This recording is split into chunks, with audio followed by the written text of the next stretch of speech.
assim, irmãos. Então chegaram a Jericó. Quando Jesus e seus discípulos, juntamente com uma grande multidão, estavam saindo da cidade, o filho de Timeu, Bartimeu, que era cego, estava sentado à beira do caminho, pedindo esmola. Quando ouviu que era Jesus de Nazaré, começou a gritar: Jesus, filho de Davi, tem misericórdia de mim. Muitos o repreendiam para que ficasse quieto, mas ele gritava ainda mais: Filho de Davi, tem misericórdia de mim. Jesus parou e disse: Chame-o. E o chamaram o cego: Ânimo, levante-te, ele está te chamando. Lançando sua capa para o lado, deu um salto, pôs-se de pé e dirigiu-se a Jesus. Eu quero parar aqui, irmãos, para depois a gente seguir. Lançando sua capa para o lado, de um salto, pôs-se de pé e dirigiu-se a Jesus. Lançando sua capa para o lado, de um salto, pôs-se de pé e dirigiu-se a Jesus. Senhor Deus e Pai, quero te glorificar, Senhor, por mais essa oportunidade de estar falando da tua palavra, Senhor. Como eu sempre digo, a tua palavra, ela é simples, Senhor, ela não precisa que eu fique enfeitando ou coisa parecida, porque é na simplicidade que o Senhor adentra o coração dos teus filhos. Ó Deus, em nome de Jesus, que não seja aquilo, Senhor, que a minha mente pode estar projetando, mas que seja tudo direcionado pelo céu, Senhor, que seja tudo direcionado da tua glória, que eu fale somente aquilo que o Senhor quer que eu fale, e aquilo que eu talvez tenha estudado, Senhor, mas que não for da tua vontade, cega o meu entendimento, Senhor, mas fala ao teu povo aquilo que tu quer falar. Deus, em nome de Jesus, eu te peço que o Senhor nos abençoe nessa hora, em nome de Jesus. Amém. Podem se sentar, irmãos.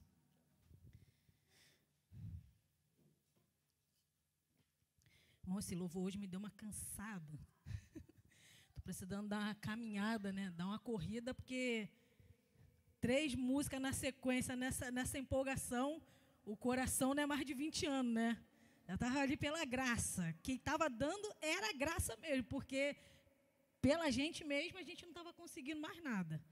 Gabriel, em nome de Jesus, não me deixa abandonada, não. É o que você quiser, meu filho. É o que o Espírito Santo te conceder. Irmão, brincadeiras à parte, essa mensagem, o cego de Jericó, né, eu estava estudando ela há um tempo. Na verdade, ela foi a primeira mensagem que eu preguei quando me chamaram para pregar. Tiveram a ousadia de me chamar para pregar, irmãos. Eu que não falava nada com nada e continuo falando nada com nada. Mas naquela época falava muito menos. E a irmã da igreja falou assim: irmã, queria muito ver a irmã pregar. Eu falei: irmã, mas eu não prego. Eu falo de Jesus, mas eu não prego. Ela falou assim: não, mas o Espírito do Senhor fala que a irmã prega. Eu falei: então tem alguma coisa que tem que testificar dentro de mim, né? Porque se o Espírito Santo está falando com a irmã e não falou no meu coração, tem alguma coisa errada, né? Na verdade, irmã, é porque a gente tenta fugir o tempo inteiro daquilo que o Senhor já está projetando. Porque todo tempo que eu, assim, comecei a andar com Cristo, né?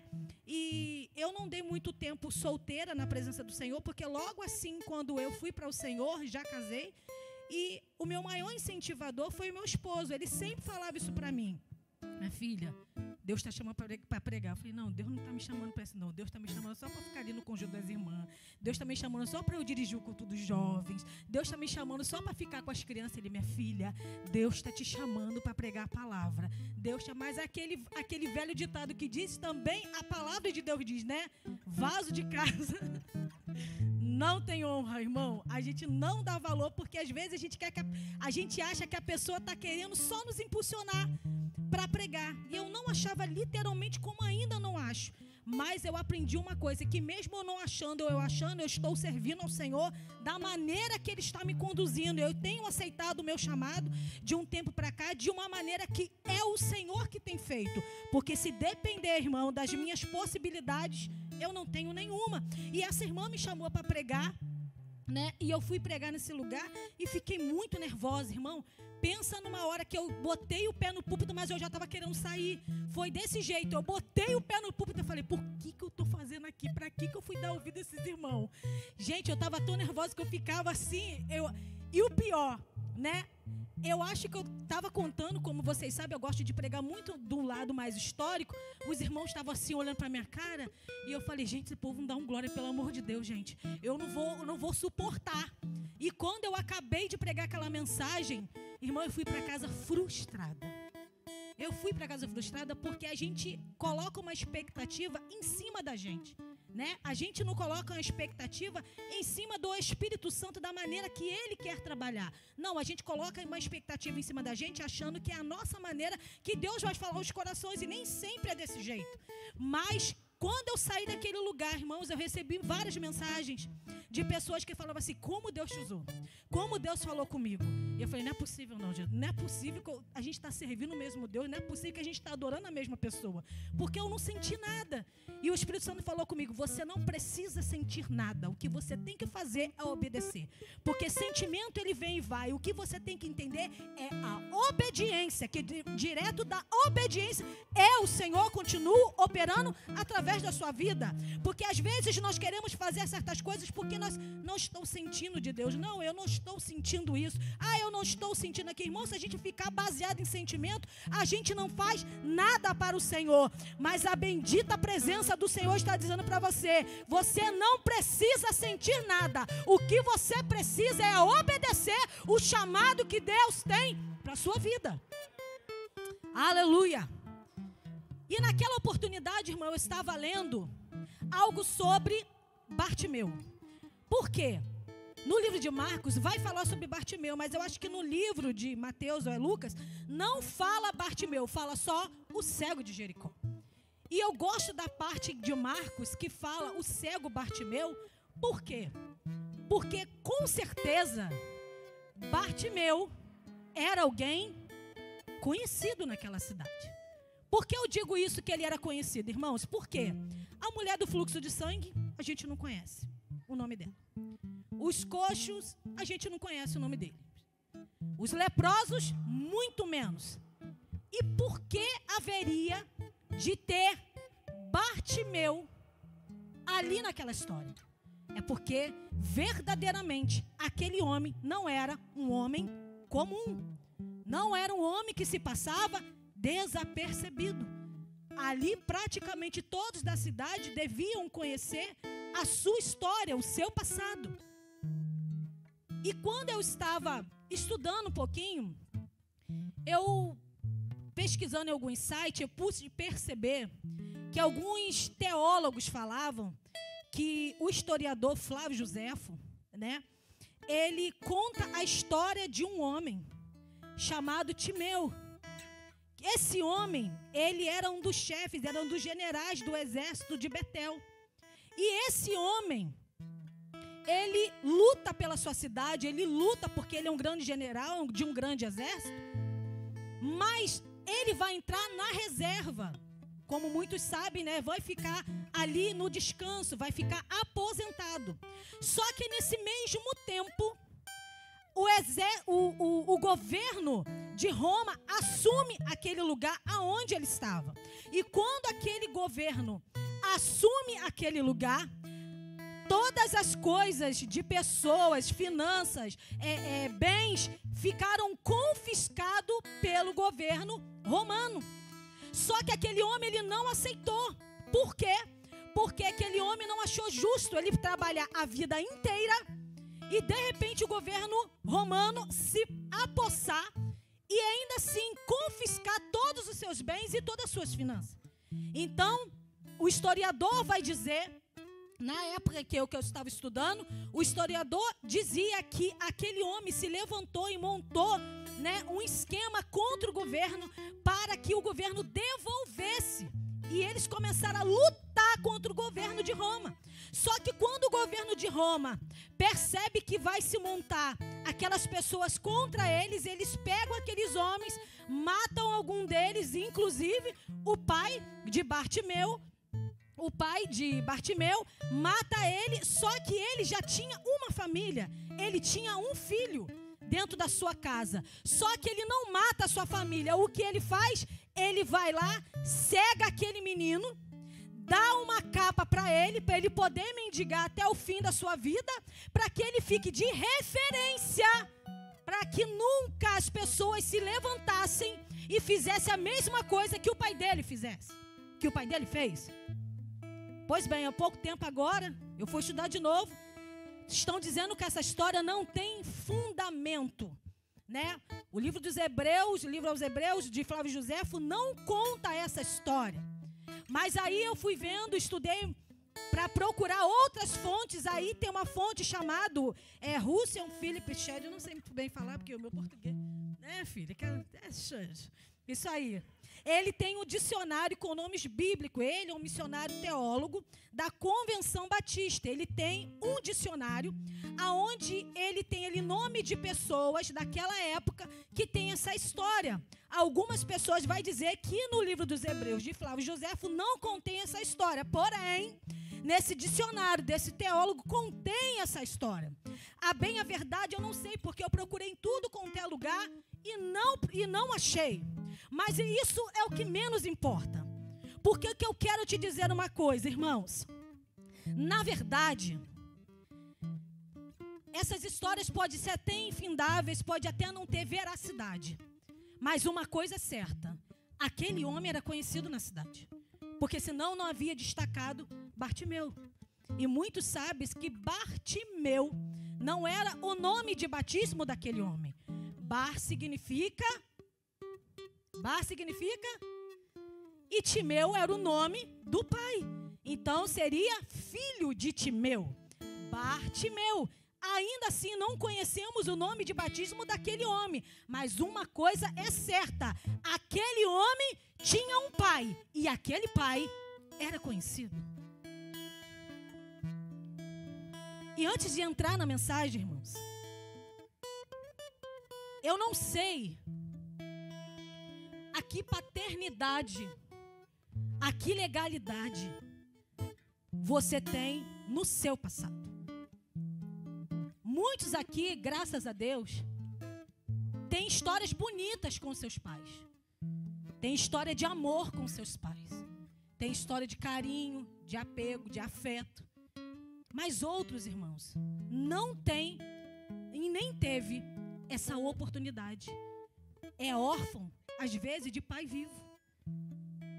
Muitos em nosso meio não tem mais um pai que possa contar.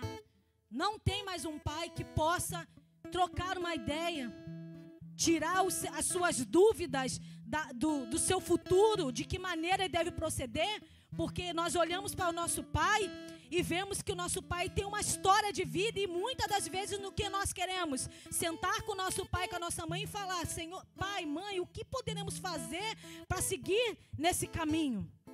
Mas muitos não têm mais essa oportunidade. Eu não tenho mais essa oportunidade, porque meu pai já foi para o Senhor. Mas eu falando com o Senhor, irmãos, sobre a questão da paternidade, independente se você tem pai, se você é órfão de pai vivo, não sei qual foi a sua história, mas o Senhor está te dizendo: eu te adotei para que você tivesse uma nova vida. Eu te adotei como um pai que ama um filho, para que nunca mais você fique perecendo no meio do caminho. O que falta em mim e você, irmãos, é entender essa paternidade. Porque às vezes nós estamos fincados nas coisas dessa vida, nas coisas dessa terra, e esquecemos que há um Pai celestial todo dia se apresentando para te ajudar, para te consolar, para te beijar, para dizer: eu estou aqui, conte comigo, pode falar comigo, o que está acontecendo, porque o Senhor sou o Deus que te oriento, sou o Deus que tem o controle da sua vida. E quantas vezes já falamos de controle aqui? O seu Pai já está aqui, irmãos. O seu pai quer se revelar a você. Independente da história da paternidade que você teve, você tem um pai que te adotou por meio da pessoa de Jesus Cristo. Oh, aleluia! O pai te trouxe de volta por meio do seu filho, que morreu na cruz. E o interessante é que hoje é dia de Páscoa. E o que tem a ver essa mensagem ali? Você veio trazer o cego de Jericó. Irmão, nem eu sei. Porque quando eu estava estudando, aí que eu fui me ligar que essa semana era Páscoa. Porque aqui eu estou toda desorientada com data. Mas eu falei ao Senhor, Deus, eu sei que o Senhor quer falar a alguém. Independente que seja a mensagem pascual. Independente que seja o cego de Jericó. Uma coisa eu sei, que aquele que foi crucificado não vai deixar de ser mencionado nesse lugar. Aquele que foi crucificado não vai deixar de ser adorado nesse lugar. Oh, aleluia! Se você tem glória, dá glória. Se você tem aleluia, dá aleluia. Se você tem palma, bate palma. Se você tem língua estranha, glorifica Ele e fala em língua estranha. Uma coisa é certa, Ele está aqui, na pessoa bendita do Espírito Santo. Oh, aleluia! Oh, Jesus. A Bíblia vai dizer, irmãos, que aquele homem está à beira do caminho. E de repente a comitiva de Jesus vai passar por ali. E quando a comitiva de Jesus, antes dela passar, eu acredito, irmãos, por ele estar à beira do caminho, está com os seus olhos que não funcionam. Isso é a medicina que diz que quando os seus olhos eles não funcionam, os seus ouvidos ficam aguçados. Quando um sentido ele não funciona, outro sentido fica aguçado. E eu fico imaginando a sensação, irmãos, de você ficar de olhos fechados e de repente qualquer sonorização que vai passando ao seu redor, você começa a entender, caiu um copo, uma pessoa tossiu, o outro riu. Você vai percebendo, porque os seus olhos não estão focados nas situações que estão acontecendo ao seu redor, mas os seus ouvidos estão atentos para tudo que está acontecendo. E eu imagino, irmãos, que quantas histórias foram contadas ao passar por aquele homem. Ao passar por aquele homem, irmão, muitas pessoas poderiam falar, está sabendo da história daquela mulher, do fluxo de sangue? Nossa, ela tocou nas vestes de Jesus e ela foi sarada. Está sabendo da história da filha de Jairo, que parecia que estar morta, mas quando chegaram lá, a filha de Jairo ressuscitou? Isso está ali, Bartimeu no meio do caminho, só ouvindo as histórias de Jesus. Você soube das histórias dos 10 leprosos? Você soube da história disso? Quantas pessoas deviam passar por aquele caminho e falar do que estava acontecendo ao redor daquela situação dos milagres que Jesus estava fazendo?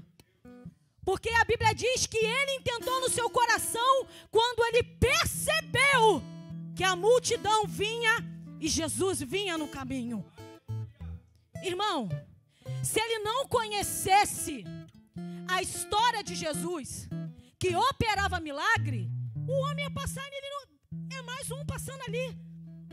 Mas eu acredito, irmãos, que quando passou aquelas pessoas contando várias histórias de vários milagres que foram acontecendo nos evangelhos, de repente alguém anuncia, Jesus está vindo no caminho. E ele lembrou, esse Jesus é aquele que opera milagre. E a Bíblia diz que intenta no seu coração a vontade de chamar o mestre. Irmãos, às vezes, eu e você estamos como Bartimeu, à beira do caminho, sentado, só ouvindo história de milagre da vida dos outros. A gente ouve fulano, Deus operou milagre. Naquela família, Deus está providenciando tudo. Ou naquela casa, Deus está operando maravilha. Ou naquela vida, meu Deus, uma vez ela estava endemoniada, mas agora ela serve ao Senhor Jesus. Quantas pessoas, irmãos, estão sentadas à beira do caminho, só ouvindo histórias e intimidades dos outros, mas ainda não conseguiu viver um milagre com o Senhor em particular. Eu te digo uma coisa, irmãos. Se você precisa de um milagre, se você está à beira do caminho ouvindo, saiba que é o Espírito Santo aguçando a sua fé. Sabe que é o Espírito Santo aguçando a sua fé para que você tome posse e comece a clamar a Ele. Para que você comece a gritar o nome dEle. Para que Ele possa ouvir e te atender. Sabe por que às vezes você olha assim e você fala, eu não sei se eu vou conseguir isso, mas de repente, você liga o seu celular e você vê um testemunho de uma pessoa que está sofrendo o mesmo problema com você, que você está passando e conseguiu superar. De repente, você está carecendo de alguma coisa, que você de repente ouviu uma outra pessoa falar, e você falou, Senhor, eu creio que se tu passares aonde eu estou, na situação que eu me encontro, eu sei também que eu vou receber o meu milagre. Oh, aleluia! Você crê que você pode receber esse milagre? Você crê que você já ouviu histórias muito parecidas com a sua, às vezes até pior do que a sua? E o que o Espírito Santo está falando com você? Eu só estou te aguçando, porque na verdade eu quero ouvir o teu clamor. Oh, eu quero ouvir a tua voz. Oh, Espírito Santo, eu quero ouvir você clamar, eu quero ouvir você pedir. Eu só estou aguçando a vontade de estar com você. Eu só estou aguçando sobre você, porque o milagre é certo na tua vida. Irmão, Jesus não passa em lugar nenhum só por passar. Aonde Jesus passa, alguma coisa acontece. Oh, aleluia! E quando, irmãos, aquele povo se aproxima, Bartimeu intenta em seu coração, Jesus, filho de Davi, tem misericórdia de mim. Irmãos, eu faço uma ideia, a multidão que estava com ele, e todos estavam gritando ao mesmo tempo, porque todos queriam um milagre. A bem na verdade, irmãos, aqueles que foram se aproximando, talvez até que vinham antes, né? Porque sempre tem uns que vêm antes, vai falando, ó, melhor você ficar quieto, porque o mestre não vai te ouvir não. A aglomeração está muito grande. Irmão, pode ter 300.000 pessoas gritando, mas Deus reconhece a sua voz no meio delas todas. Deus conhece a sua fraqueza, as suas limitações dentro daquele povo todo que está clamando. Porque o que Deus tem é compromisso com a nossa fé. Porque não adianta eu somente gritar, mas se a fé ainda não foi aguçada no meu coração, eu vou ficar gritando. Mas saiba de uma coisa, se a tua fé já foi aguçada, você está gritando, pode ter 1 milhão de pessoas ao teu redor. Saiba que o Senhor reconhece a tua voz no meio de 1 milhão de pessoas e traz para você o teu milagre. Nós não ficamos desapercebidos, irmãos. Quando Jesus está passando, não ficamos. Quando nós conhecemos a majestade deles, reconhecemos que Ele é filho de Davi, que Ele é o rei de um reinado eterno que não terá fim. Oh, aleluia! Temos que reconhecer, irmão, quem está no nosso meio. Nós temos que reconhecer quem é Ele. Quais são as suas histórias e por que você o serviu e por que está servindo? Qual é o intuito do seu coração? Por que você está aqui? Começa a rever os seus conceitos. Porque, irmão, se não for para você viver o sobrenatural com o Senhor, você só está perdendo tempo. Porque o que o Senhor quer é que você viva o sobrenatural. Deus não quer que você fique à beira do caminho mendigando. Deus quer que você viva o sobrenatural de Deus. Oh, aleluia! Mas como se vive o sobrenatural de Deus? Orando, clamando, pedindo, crendo, concedendo a Ele a sua vida, colocando a sua vida no altar como um serviço, com amor, com gratidão, com atenção. Ou se você trouxe adoração, comece a adorar Ele, porque é necessário que Ele seja adorado nesse lugar, para que o milagre possa ser estabelecido nessa casa. Oh, aleluia! E a Bíblia diz que ele vai falar: Jesus, filho de Davi, tem misericórdia de mim. Jesus, filho de Davi, ele vai falar: meu filho, pelo amor de Deus, para de ficar clamando. Ele não vai te ouvir. Mas o cego insistiu. E Deus ouviu a sua voz. E a Bíblia diz que o Senhor manda chamar Bartimeu. Agora nós vamos entender, irmãos, a posição de Bartimeu. Bartimeu estava sofrendo durante muito tempo da sua vida. Mas sobre ele havia uma capa, uma legalidade do governo romano para que ele pudesse pedir esmola, para que ele pudesse ali estar sentado. Mas para você ver como que o governo romano não era como os governos de hoje, né? Que qualquer pessoa deita pelo meio da esquina e fica ali pedindo. Não, era uma coisa, até para ser mendigo era organizado. Eu fico pensando, né? Até para ser mendigo era organizado. E se você for, irmão, no centro de Rio de Janeiro, você fica horrorizado. Que é um assim do lado do outro, colado no outro. Chega a dar medo. E é criança, é jovem, é velha, é tudo quanto é tamanho. E você fica assim, incomodado como aquelas pessoas, tipo assim, estão naquela situação e não conseguem sair dali. E às vezes nós queremos até ajudar, irmão, mas são tanta gente que às vezes as nossas condições também não cabem. Infelizmente é assim. E o governo não auxilia essas pessoas em quase nada. Essas pessoas ali, tem pessoas, irmãos, que quando a gente fez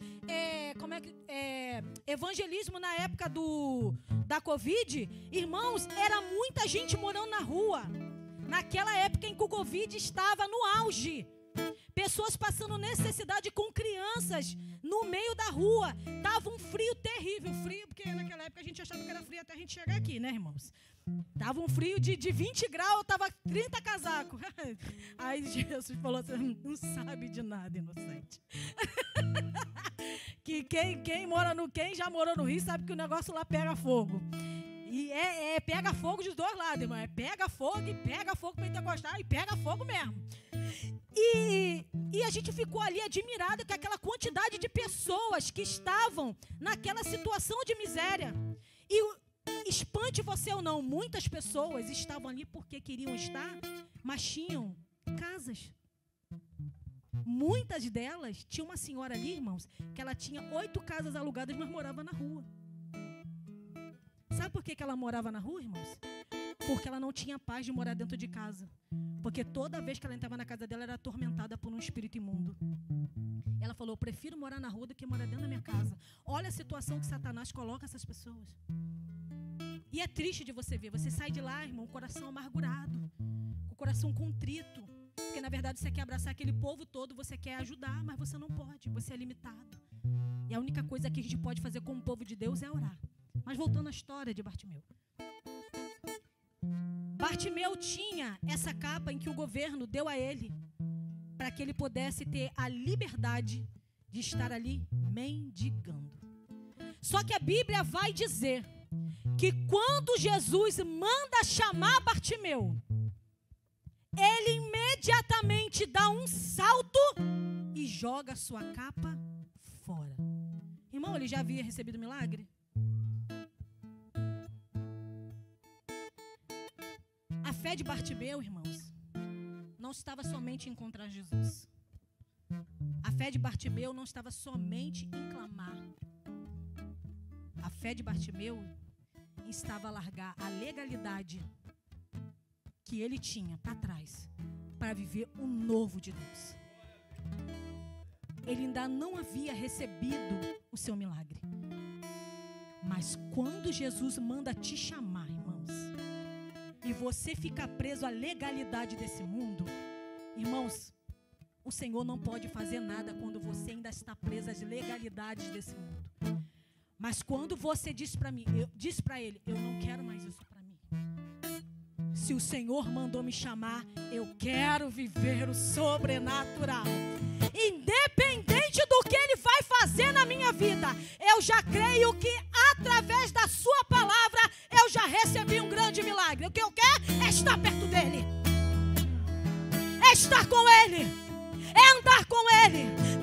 iniciativa dele, trabalhar com ele, estar ao lado dele, abraçar ele, independente de receber o milagre.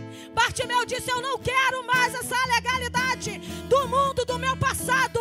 Eu agora quero viver o sobrenatural. Ele tinha a certeza, irmãos,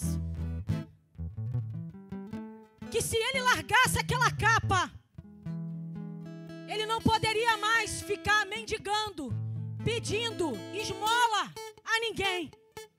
Ele estava abrindo mão de algo que trouxe mágoa, tristeza, desentendimento,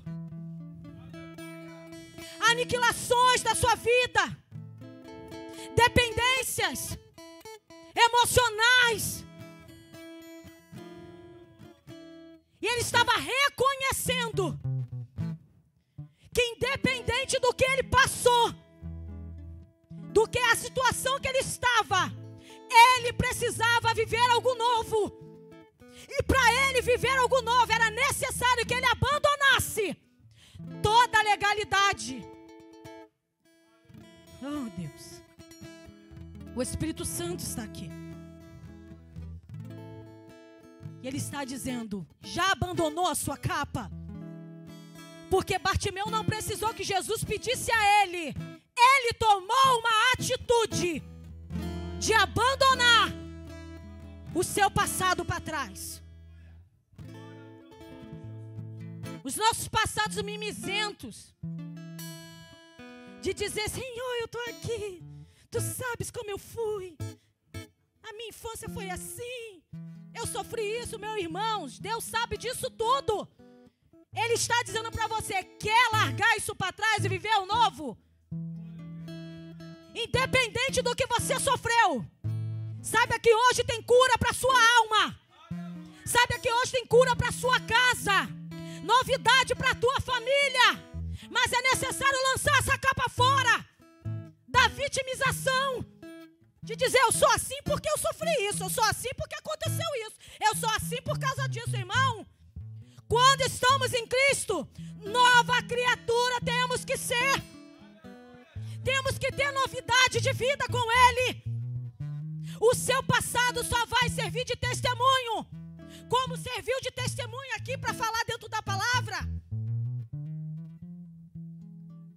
Mas através da vida de Bartimeu, irmãos, aquele povo que estava ao redor, caminhando o tempo todo, carregando as suas mazelas atrás de Cristo e não abandonando, puderam ver que com apenas uma atitude, Bartimeu recebeu o seu milagre.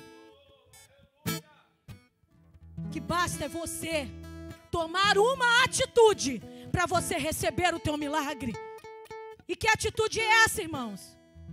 Satanás coloca sentimentos de vitimizações para estagnar, paralisar, travar e amedrontar. O inimigo, ele não quer só te matar, ele quer te paralisar dentro da tua casa. Ele quer te paralisar dentro da casa de Deus. Ele quer que você fique ali: coitadinho de mim, pobre de mim. Ele quer que você fique se vitimizando, sabe por quê? Porque enquanto ele vai fazendo isso, seu coração está aberto com feridas. Enquanto isso, ele vai lançando seta. Mas a noite chegou para que você feche essa ferida. Tome uma atitude diante de Deus e seja renovado. E receba o milagre do Senhor, irmãos. Quer receber milagres? Temos que ter novidade de vida com Ele. Se tem uma coisa, irmãos, que Deus não tem de nós, é peninha. Não fica você pensando que Deus tem peninha de você, porque Ele não tem. Quantas histórias nós vimos na Bíblia, irmão? Quantas histórias nós vimos de pessoas que sofreram coisas horrorosas? José, Jó. Quantas coisas, já pensou se eles parassem para se vitimizar, irmãos? Eles nunca chegariam no lugar onde Deus já havia estabelecido para ele. Deus tem um lugar estabelecido para você, um lugar de milagre. Mas para você alcançar é necessário parar e reconhecer que não tem mais como levar essa capa junto com você. É necessário que você abandone ela.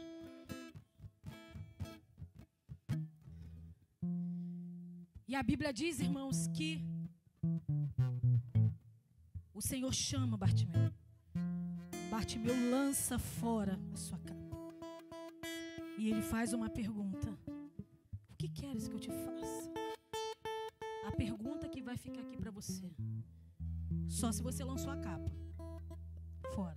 Se não lançou a capa fora, não tem pergunta. O Senhor está perguntando para aqueles hoje que querem lançar a sua capa fora: o que queres que eu te faça? Porque quando eu e você decidimos abandonar as legalidades do mundo, Deus faz uma pergunta para você: e agora? O que você quer que eu te faça?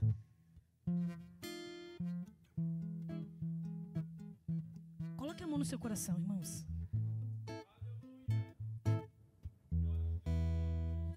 O amor de Deus, irmãos, ele já está aqui, porque ele é o verdadeiro amor.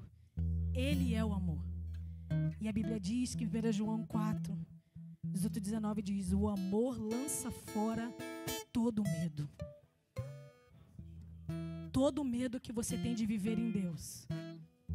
Tudo aquilo que te prende, que te amarra, que não deixa você viver o sobrenatural do Senhor. Que saia do teu coração agora. Nós repreendemos pelo poder que há na palavra do Espírito Santo. Nós jogamos por terra todas as legalidades que o inimigo pode ter colocado no seu coração. Choro, tristeza, amargura, abandono, não sei o que foi. Mas é necessário que você lance fora esse medo do teu coração. Porque o amor lança fora todo medo. E o amor já está aqui, irmãos, querendo se manifestar, continuar se manifestando. Desde o começo do culto nós podemos sentir o arder do Espírito Santo e queremos ir para os nossos lares, ainda recebendo esse amor que queima, que arde, que inflama a nossa alma. Mas é necessário que você abandone todo medo, lance fora todo medo. Todo medo, nós lançamos fora todo medo, toda legalidade, em nome de Jesus. Oh, aleluia! E a Bíblia diz que Bartimeu disse: eu só quero ver. A Bíblia vai dizer que não somente Deus o curou, a Bíblia diz que a fé dele o salvou. Irmão, você não vai sair só com a sua cura. Você está saindo com a graça da salvação desse lugar. Aonde você precisa ser curado, você não vai sair daqui só com a sua cura. Você sai daqui também hoje, nessa noite, e leva para casa a graça da salvação. A graça redentora de Cristo. Oh, aquele que nos amou primeiro. Aquele que nós pensamos que havia escolhido, mas a Bíblia vai dizer que Ele nos escolheu e nos formou no ventre da nossa mãe. E não foi por acaso, irmãos. Não foi por acaso. Ele nos escolheu para uma grande obra. Você não nasceu por obra do acaso. Você não nasceu porque, meu irmão, meu pai, minha mãe se descuidaram. Não. Foi a vontade permissiva de Deus que você estivesse aqui nessa noite recebendo essa palavra para receber o teu milagre. Eu não sei quantas palavras você recebeu ao decorrer da sua infância, que você foi obra do acaso. Salmo 139, verso 16 diz que eu e você não somos obra do acaso, porque antes, aleluia, o Senhor estava tecendo eu e você no ventre da nossa mãe, costurando nos mínimos detalhes, colocando cada coisa no seu lugar, para que a gente recebesse a glória do Senhor, para que você recebesse uma nova história, para que você recebesse, para que tivesse um livro com o teu nome, com tudo escrito falando: Bárbara será uma bênção, José será uma bênção, Daniel será uma bênção, essa igreja será uma bênção. Porque, irmãos, há uma história já escrita sobre você. E o que quer o Senhor? Nos abençoar. Bem, Senhor, que pensamentos tenho sobre vós? Diz o Senhor: pensamentos de paz e não de mal, para dares tudo, para te dares bênção, te dar tudo o que desejardes, para te dares uma nova vida. O Senhor, esse sentimento que Ele tem para você, pensamento de paz. Se te falta paz nessa noite, receba a paz, porque essa é a intenção do Senhor, que o homem viva em paz. Deus não fez homem nem mulher, irmão, para viver atormentado. Quem quer nos atormentar é algo da obra do nosso adversário. Mas o Senhor quer que a gente tenha vida, e vida com abundância. Fique sobre seus pés.